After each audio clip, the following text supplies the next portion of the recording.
Welcome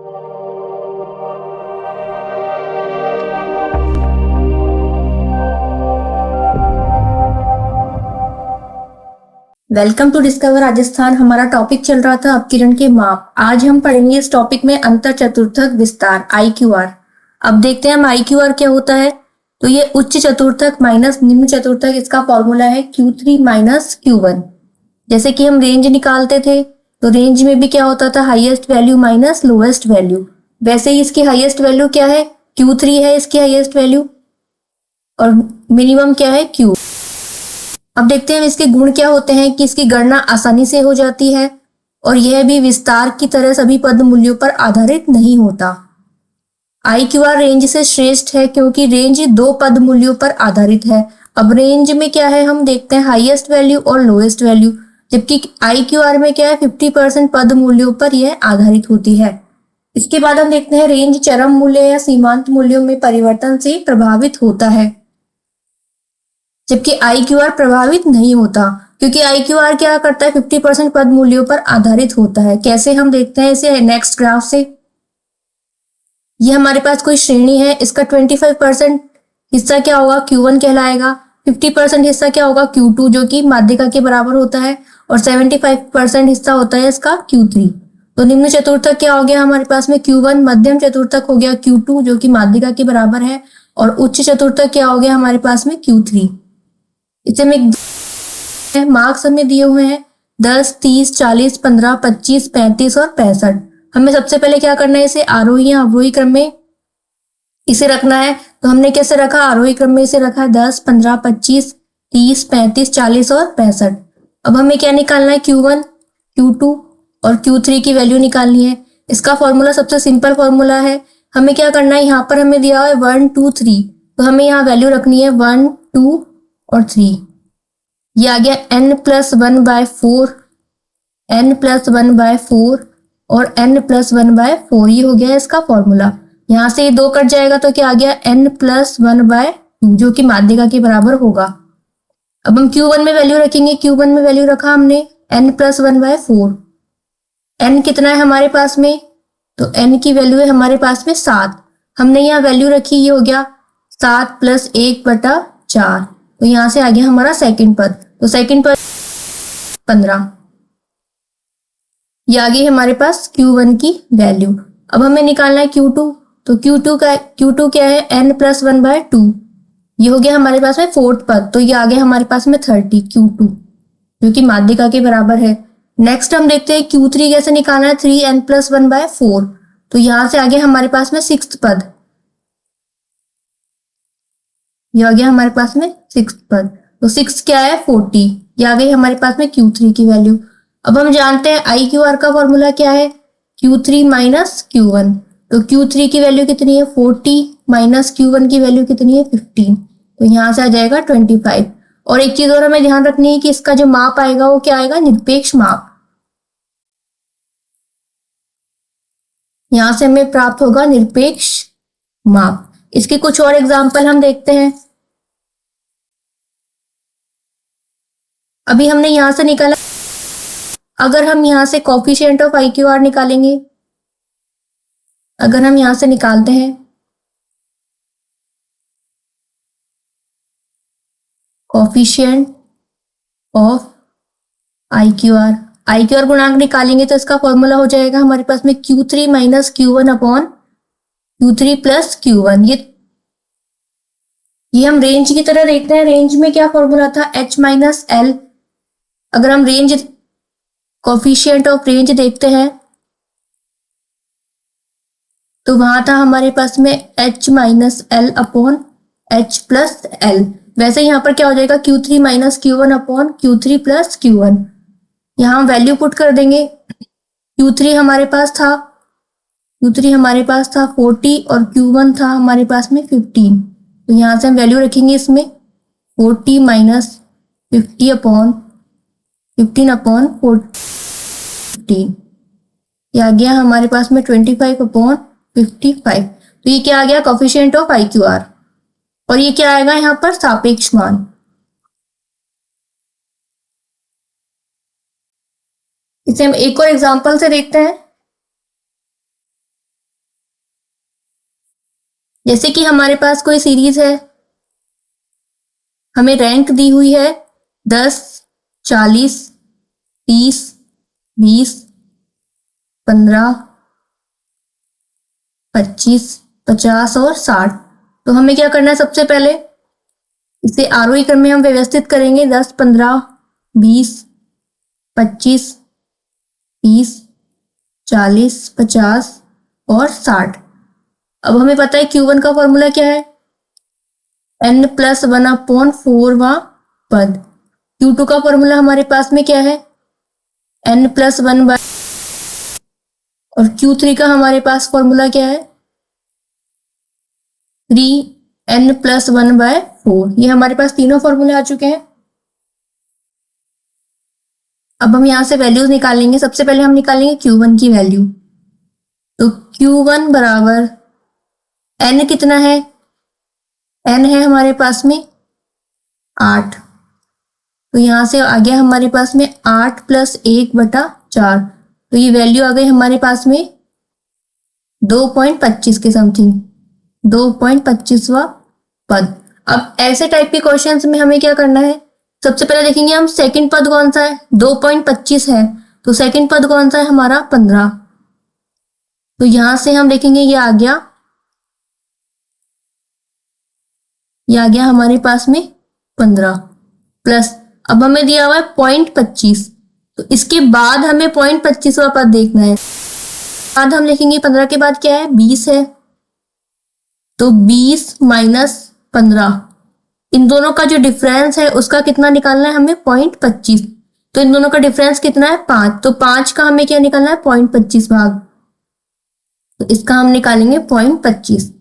अब हम इसे सॉल्व करेंगे। ये आएगा हमारे पास में 15 प्लस 1.25, यहां से वैल्यू हो जाएगी 16.25 की। आगे हमारी Q1 की वैल्यू। नेक्स्ट हम देखते हैं Q2। Q2 हमारे पास में क्या है, n1+1, n+1/2वां पद। और n हमारे पास में क्या था, 8 + 1/2। यहां से आ गया हमारे पास में 4.5। अब वही 4.5वां पद निकालना है हमें। सबसे पहले हम देखेंगे फोर्थ। तो फोर्थ पद कौन सा है हमारे पास में, तो 3 और 4। तो फोर्थ क्या आ गया, पहले 25। तो हमने यहाँ क्या रखा, फोर्थ की जगह 25 प्लस, अब हमें क्या निकालना, 0.5। तो 4 से ज्यादा है ये। तो फोर्थ पद के बाद हमें क्या निकालना, 0.5। तो इन दोनों का डिफरेंस निकालेंगे हम, 30 - 25, और इसका हमें कौन सा, 0.5 का भाग निकालना है। ठीक है, तो यहां से हम वैल्यू रखेंगे 30 - 25 गुणा 0.5। अब इसे हम सॉल्व कर लेंगे। यह जाएगा 25 + 5 गुणा 0.5। यहां से हमारे पास वैल्यू आ गई 27.5। ये आ गई हमारे पास में Q2 की वैल्यू।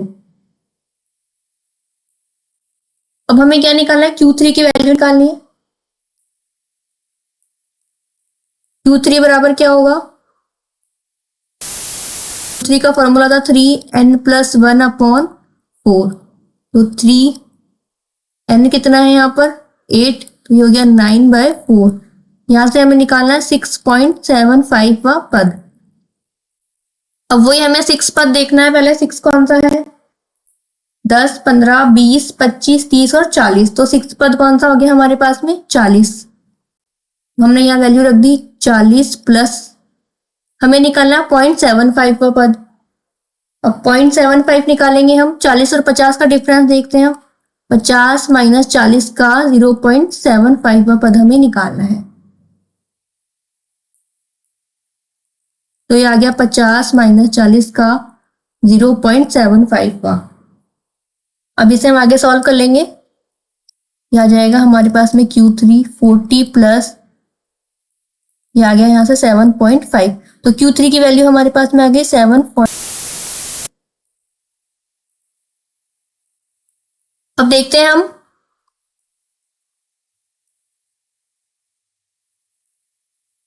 हमारे पास Q1 की वैल्यू क्या आई थी, Q1 की वैल्यू आई थी हमारे पास में 16.25, Q2 की वैल्यू हमारे पास में आई है 27.5 और Q3 की वैल्यू हमारे पास आई है 47.5। अब हम यहाँ से क्या निकालेंगे, IQR। IQR क्या होगा हमारे पास, Q3 माइनस Q1।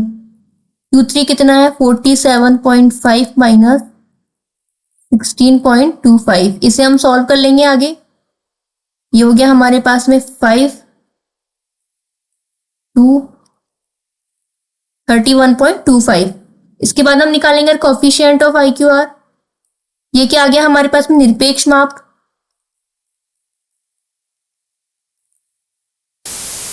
अगर हम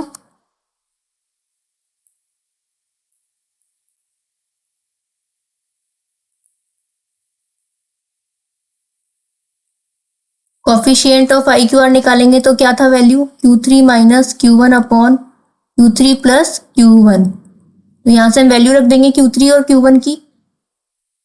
ये हो गया यहाँ पर 47.50 माइनस 16.25 और 47.50 प्लस 16.25। ये होगा यहाँ पर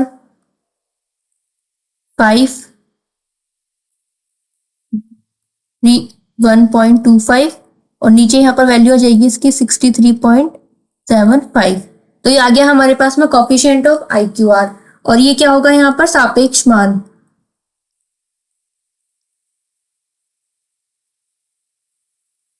अब इसके बाद देखते हैं हम श्रेणी के 50% समांकों पर आधारित होता है, जो कि हमने देख लिया एग्जाम्पल करके। इसके बाद ये क्या होता है, सारणी के सही बनावट की जानकारी नहीं देता।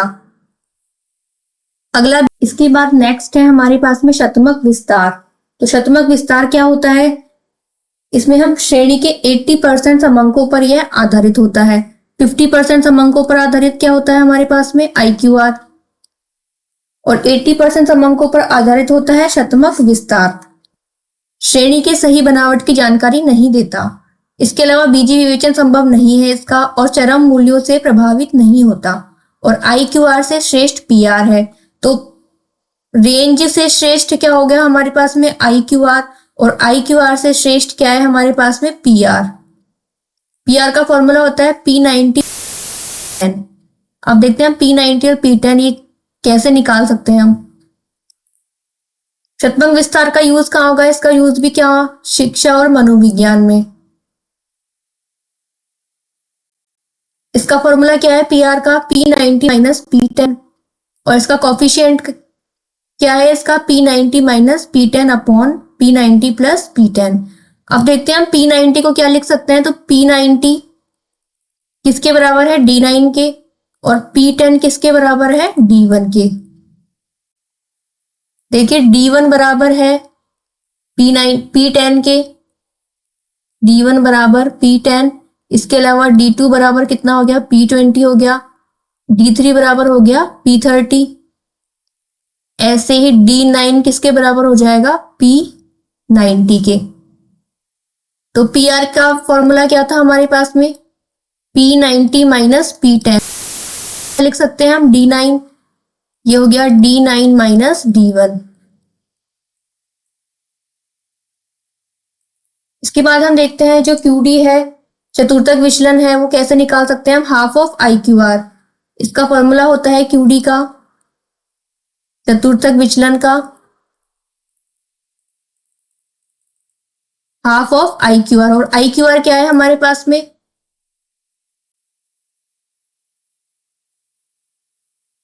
IQR क्या था हमारे पास, IQR था हमारे पास में Q3 माइनस Q1। तो यहां से क्या आ जाएगा चतुर्थक विचलन का formula, Q3 minus Q1 upon 2। ये कुछ इंपॉर्टेंट फॉर्मूले हैं जो हमें याद रखने हैं। अब क्या है, QD ये एक निरपेक्ष माप है। इसके बाद देखेंगे हम कॉफिशिएंट ऑफ QD। तो जब हम कॉफिशिएंट ऑफ QD निकालते हैं तो क्या होगा, इसमें Q3 माइनस Q1 अपॉन 2, दोनों वैल्यू रखते हैं हम इसमें, Q3 प्लस Q1 अपॉन 2।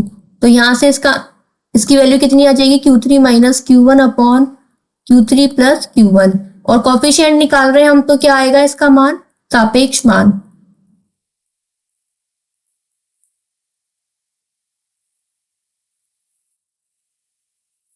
अब हम इसे एक एग्जांपल से समझते हैं। अगर हमने माना कोई व्यक्तिगत श्रेणी ली, कोई व्यक्तिगत श्रेणी हमने ली है,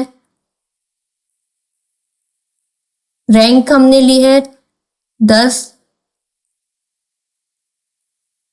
20, 30, 15, 25, 40 और 50 हमने लिए है। तो इसे हम पहले आरोही क्रम में व्यवस्थित करेंगे। 15, 20, 25 और 50। अब हमें क्या निकालना है? सबसे पहले Q1 निकालना है। तो Q1 का क्या था फॉर्मूला? N1, N plus 1/4। तो N कितना है हमारे पास में? 7। तो ये हो गया 7 प्लस 1/4। अब क्या आ जाएगा यहाँ से? दोवां पद। तो सेकंड पद क्या है हमारा? 15। तो ये क्या आ गया हमारे पास में? Q1। नेक्स्ट हम निकाल, जो कि माध्यिका के बराबर होगा। तो N प्लस 1/2 इसका फॉर्मूला होता है। यहां से आ गया 8/2, मतलब फोर्थ पद। फोर्थ क्या है हमारा? 25। ये आ गया हमारे पास में Q2 या माध्यिका। इसके बाद हम निकालते हैं Q3। Q3 क्या है हमारे पास में? 3, N प्लस 1/4। तो ये हो जाएगा यहाँ पर सिक्स्थ पद। अब सिक्स्थ पद क्या है इसमें? ये हो गया हमारे पास में 40। ये आ गया हमारे पास में Q3। अब हमें क्या निकालना है इसमें? इसमें हमें दिया हुआ है कि हमें QD निकालना है।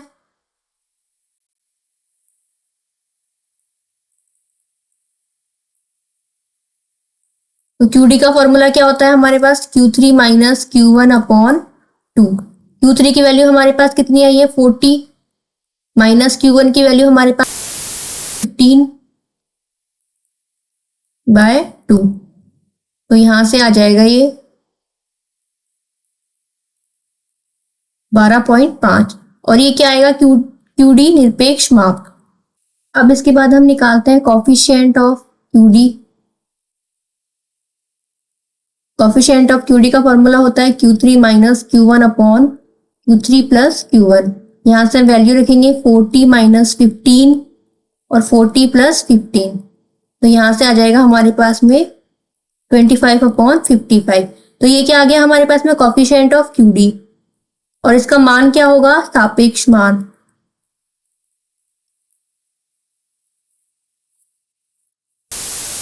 इसके अलावा अगर हम एक और एग्जांपल देखते हैं इसका,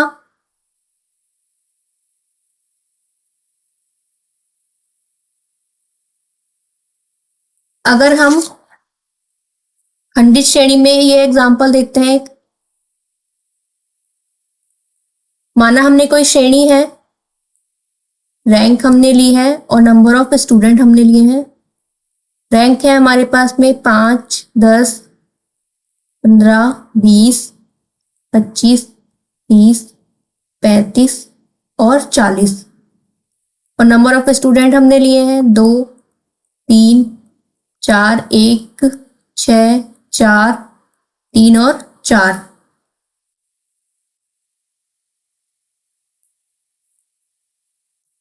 इसे हम श्रेणी में बनाते हैं। रैंक, नंबर ऑफ स्टूडेंट, मतलब ये क्या हो गया? F हो गया। ये हो गया 5, 10, 20, 25, 30, 35 और 40। F की वैल्यू हमें दी हुई है 2, 3, 4, 1, 6, 4, 3 और 4। अब हमें क्या निकालना है इसमें? CF निकालना है। तो CF क्या हो जाएगा इसमें? 2, ये हो गया यहाँ 5, इसके बाद हो गया 9,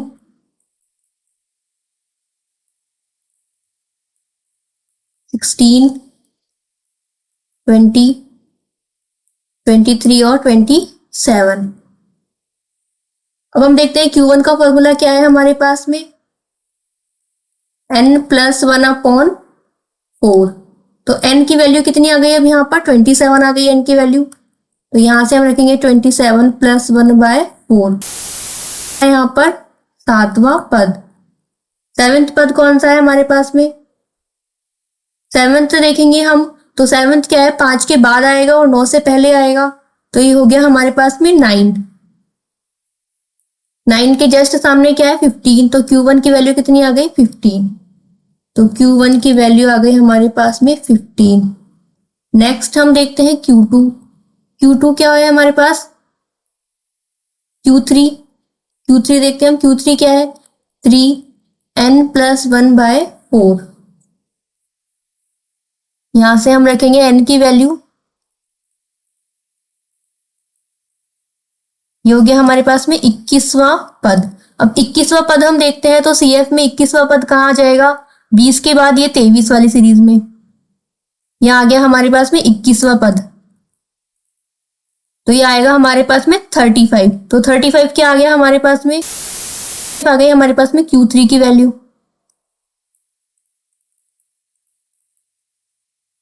अब हम यहां से निकाल लेंगे वैल्यू QD की।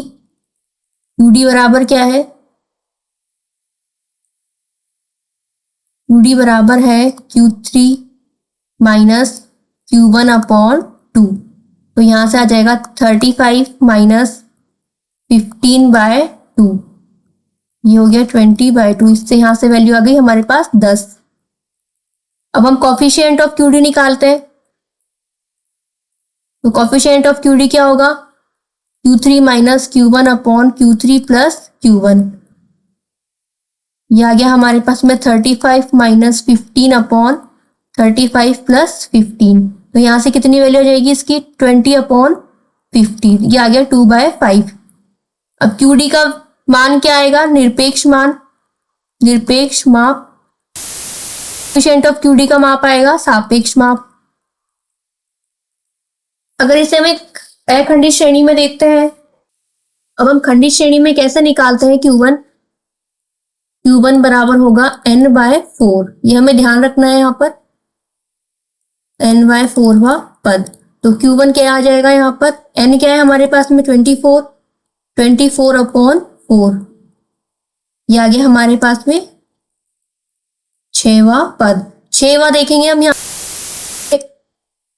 ये हो गया इसका f और ये क्या हो गया इसका लोअर लिमिट और अपर लिमिट। अब हम यहां से देखेंगे फॉर्मूले में Q1 बराबर क्या होता है, L1 + I/f और यह होगा Q - C, ये होगा इसका फॉर्मूला। तो Q1 बराबर क्या हो जाएगा, L1 क्या है इसकी लोअर लिमिट 10 प्लस I क्या है इसका इंटरवल, तो I की वैल्यू कितनी है 10, 10 हो गया। F कितना आ गया हमारे पास में 4 और Q - C, Q कितना आ रहा है 6 माइनस C क्या होता है इस Q के जस्ट ऊपर वाला CF, यानी कि हो गया 2। ये क्या हो गया हमारे पास में C। यहां से हम Q1 की वैल्यू निकालेंगे, ये से कैंसिल हो गया, ये हो गया हमारे पास में 20। तो Q1 की वैल्यू कितनी आ गई, देखते हैं यहां से Q3 की वैल्यू।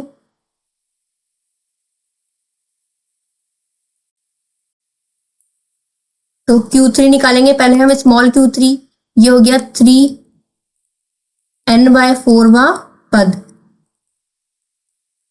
3 × 24/4, ये हो गया यहां से 18वां पद। अब हम देखेंगे 18वां पद कहाँ है, तो 18वां पद हो गया ये, यहाँ पर F क्या आ जाएगा 3, C क्या आ जाएगा यहाँ पर 15 और L1 क्या आ जाएगा यहाँ पर 40। अब इसे हम फॉर्मूले में रखेंगे, Q3 बराबर सेम फॉर्मूला L1 + I/f, ये हो गया यहाँ पर Q - C। L की वैल्यू क्या है, लोअर लिमिट क्या है यहाँ की 40 प्लस इंटरवल 10 का है, F की वैल्यू कितनी आ गई 3, Q कितना आ गया हमारे पास में माइनस, अब C क्या है इस Q के ऊपर वाला CF, कितना आ गया ये 15। यहां से हम Q3 की वैल्यू निकालेंगे। Q3 कितना हो गया,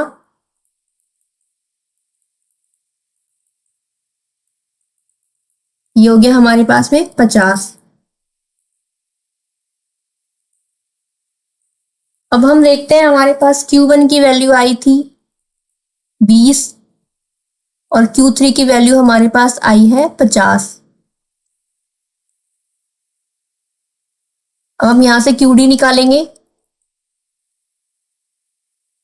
कॉफिशिएंट ऑफ QD निकालेंगे तो क्या आ जाएगा यहाँ से Q3 minus Q1 upon Q3 plus Q1। यहाँ पे हम वैल्यू रखेंगे Q3 और Q1 की। ये हो गया 50 माइनस 20 बटा 50 प्लस 20, तो ये आ गया यहाँ पर 30 बटा मतलब 3/7 और ये आएगा सापेक्ष माप। अब इसके बाद हम देखते हैं इसके गुण और दोष। तो ये क्या है, सबसे पहले गणना करने में आसान, इसके बाद इसका चरम मूल्यों से यह न्यूनतम प्रभावित होता है। इसका जो मध्य भाग का अपकिरण है वो कैसे निकालते हैं हम, Q3 माइनस Q1 अपॉन 2। इसके अलावा समंक श्रेणी की सही बनावट की जानकारी नहीं देता है क्योंकि सभी पद मूल्यों पर आधारित नहीं होता।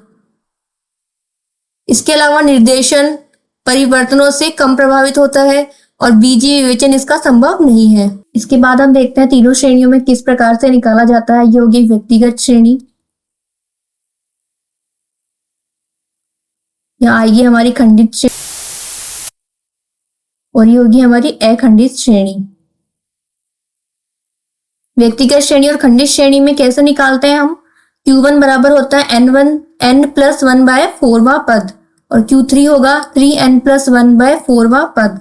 ठीक है, इसमें क्या होगा, अगर P90 हमें निकालना है तो क्या हो गया 90 + n+1वां पद और नीचे क्या आ जाएगा 100। इसी की तरह हम रखेंगे, यहाँ पर 90 है तो यहाँ पर कितना आ गया 90 और यहाँ कितना हो गया, इस 90 में हमें 1 प्लस करके लिखना है। ठीक है, ऐसे ही P90 हम निकालते हैं तो 90 + n+1/100वां पद। जबकि अखंडित श्रेणी में हम पहले स्मॉल Q1 निकालते हैं। स्मॉल Q1 कैसे निकालेंगे, n/4वां पद, फिर Q1 में इसकी वैल्यू रखते हैं L1 + I/f और Q1 माइनस C। Q3 की वैल्यू कैसे निकलेगी, 3n/4वां पद और Q3 बराबर L1 + I/f और Q3 माइनस C।